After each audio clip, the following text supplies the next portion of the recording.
الحمدللہ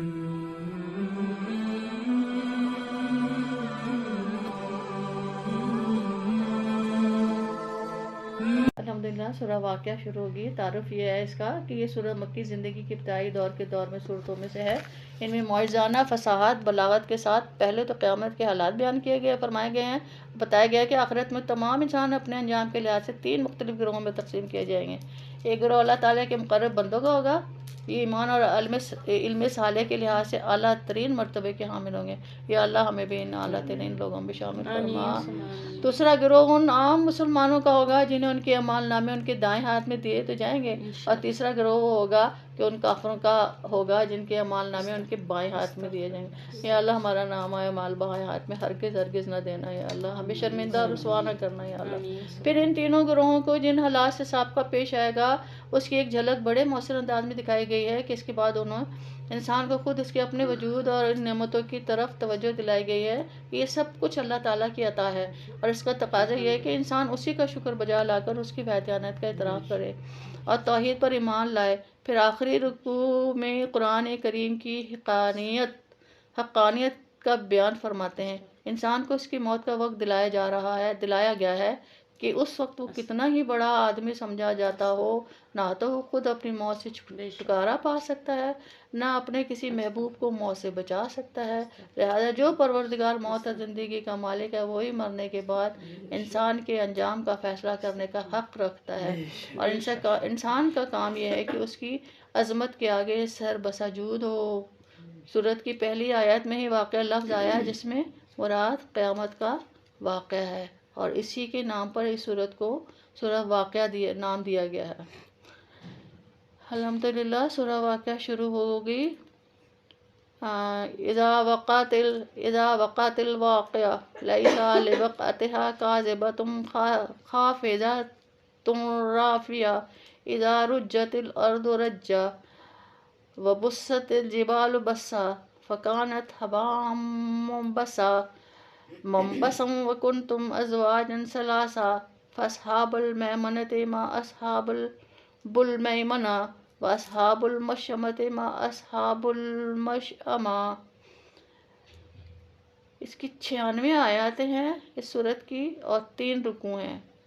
شروع اللہ کے نام سے جو بہت مہربان نہایت رحم والا ہے۔ جب وہ ہونے والا واقعہ پیش ہو جائے گا آ جائے گا تو اس کے پیش آنے کو کوئی جھٹلانے والا نہ ہوگا۔ وہ ایک تہ و بالا کرنے والی چیز ہوگی جب زمین ایک بھونچال سے جھنجھوڑ دی جائے گی اور پہاڑوں کو پیس کر چورا کر دیا جائے گا، یہاں تک کہ وہ بکھرا ہوا غبار بن کے رہ جائے گی۔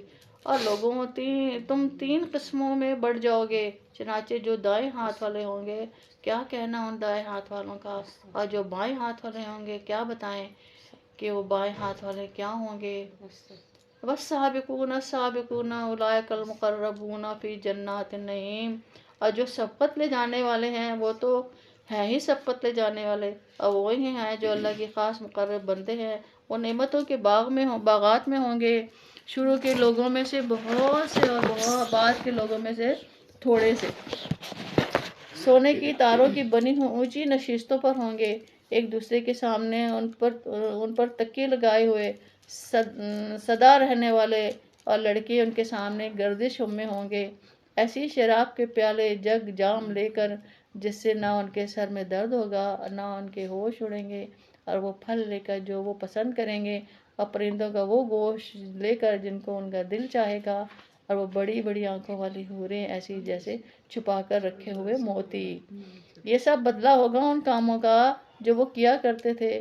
وہ اس جنت میں کوئی نہ کوئی بیہودہ بات نہیں سنیں گے اور نہ کوئی گناہ کی بات، ہاں جو بات ہوگی سلامتی ہی سلامتی ہوگی۔ کیا بات ہے، اس قدر نظارے اللہ تعالیٰ نے جنت کے بتا دیے ہیں کہ ہمیں اللہ تعالیٰ ایسی جنتوں میں لے جائے بے حساب۔ واصحاب الیمین ما اصحاب الیمین فی سدر مخضود وطلح منضود۔ اور جو دائیں ہاتھ والے ہوں گے کیا کہنا ان دائیں ہاتھ والوں کا، وہ عیش کریں گے کانٹوں سے پاک بیریوں میں، اور اوپر تلے لدے ہوئے کیلے کی درختوں میں، اور دور تک پھیلے ہوئے سائے میں، اور بہتے ہوئے پانی میں، اور ڈھیر سارے پھلوں میں، اور جو نہ کبھی ختم ہوں گے اور نہ ان پر کوئی روک ٹوک ہوگی، اور اونچے لکھے ہوئے فرشتوں میں یقین جانو کہ ہم نے ان عورتوں کو نہیں اٹھان دی ہوگی. ایز اٹ از ایسے نہیں ہوں گی، اللہ تعالیٰ انہوں نے خوبصورت حسین بنا کے کہاں پیش کرے گا. فَجَعَلْنَاهُنَّ أَبْكَارًا عُرُبًا أَتْرَابًا لِأَصْحَابِ الْيَمِينِ. چنانچہ انہیں کماریاں بنایا گیا ہے شوہروں کے لیے، محبت سے بھری ہوئی عمر میں برابر کی ہوں گی، سب کچھ دائیں ہاتھ والوں کے لیے، اور جن میں سے بہت سے شروع کے لوگوں میں سے ہوں گی اور بہت سے بعد والے لوگوں میں ہوں گی.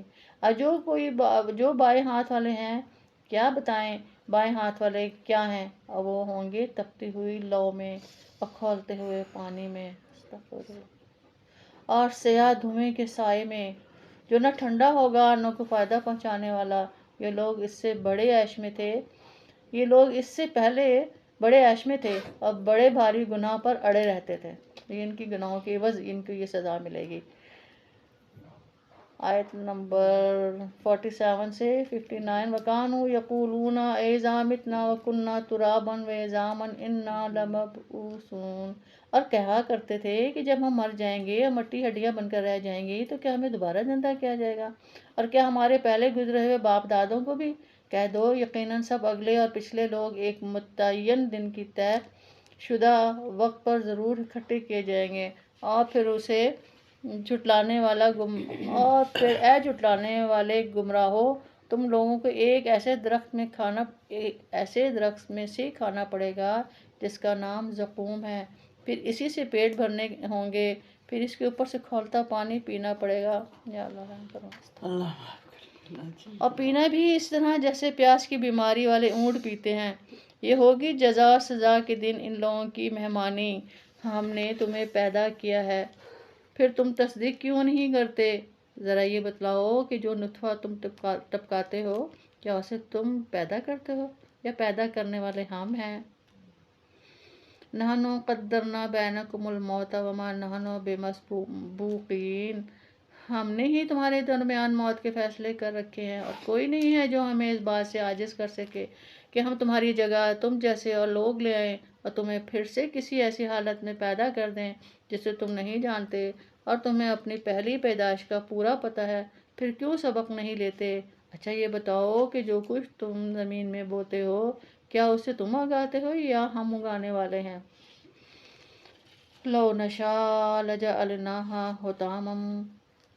حطاما فظلتم تفکہون.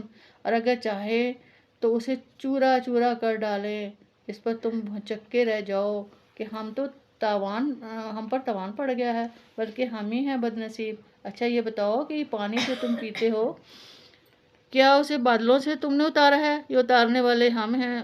اگر وہ چاہیں تو اسے کڑوا بنا کر رکھ دیں، پھر تم کیوں شکر ادا نہیں کرتے؟ اچھا یہ بتاؤ کہ یہ آگ جو تم سلگاتے ہو، کیا اس کا درخت تم سے پیدا کیا گیا ہے یا پیدا کرنے والے ہم ہیں؟ ہم نے ہی اس کو نصیحت کا سامان صحرائی مسافروں کے لیے فائدے کی چیز بنایا ہے. لہٰذا اے پیغمبر، تم اپنے عظیم پروردگار کا نام لے کر تسبیح کرو. فلا اقسم بمواقع النجوم وانه لقسم لو تعلمون عظیم انه لقرآن کریم. اب میں ان جگہوں کی قسم کھا کر کہتا ہوں جہاں ستارے گرتے ہیں، اگر تم سمجھو تو یہ بڑی زبردست قسم ہے کہ یہ بڑا باوقار قرآن ہے جو ایک محفوظ کتاب میں پہلے سے درج ہے. اس کو وہی لوگ چھوتے ہیں جو خوب پاک ہیں. یہ تمام جہانوں کے پروردگار کی طرف سے تھوڑا تھوڑا کر کے اتارا جا رہا ہے. کیا پھر بھی تم اس کلام سے بے پرواہی برتتے ہو اور تم نے اسی کو اپنا روزگار بنا لیا ہے؟ اس کو جھٹلاتے رہتے ہو. اور پھر ایسا کیوں نہیں ہوتا کہ جب کسی کی جان گلے تک پہنچ جاتی ہے تو وہ اس وقت تم کو حسرت سے اس کو دیکھ رہے ہوتے ہو، اور تم میں سے زیادہ ہم اسی کے قریب ہوتے ہیں مگر تمہیں نظر نہیں آتا.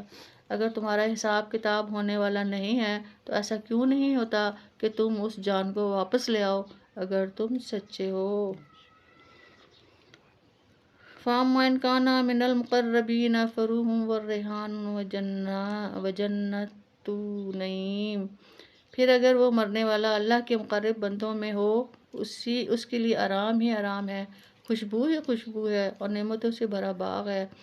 اور اگر وہ دائیں ہاتھ والوں میں سے ہو تو اس سے کہا جائے گا تمہارے لیے سلامتی ہی سلامتی ہے کہ تم دائیں ہاتھ والوں میں سے ہو۔ اگر وہ ان گمراہوں میں سے جو حق کو جھٹلانے والے تھے تو ان کے لیے کھولتے ہوئے پانی کی مہمانی ہے اور دوزخ کا داخلہ ہے۔ اس میں کوئی شک نہیں کہ بالکل صحیح معنی میں یہی یقینی بات ہے۔ لہٰذا اے پیغمبر تم اپنے عظیم پروردگار کا نام لے کر اس کی تسبیح کرو۔ یہ موت اور زندگی کا جو بھی نظام کار فرما ہے وہ بذات خود اسی بات کی دلیل ہے کہ موت اور زندگی کے مالک یہ کائنات کے اس مقصد کے لیے پیدا کیا ہے انسان کو عمر بھر کی مہلت دے کر آخر میں اس سے حساب لیا جائے گا۔ اس نے اس مہلت کا کیا فائدہ اٹھایا ہے جو زندگی اس نے گزاری ہے۔ صدق اللہ العظیم۔ سورۃ واقعہ اختتام کو پہنچی۔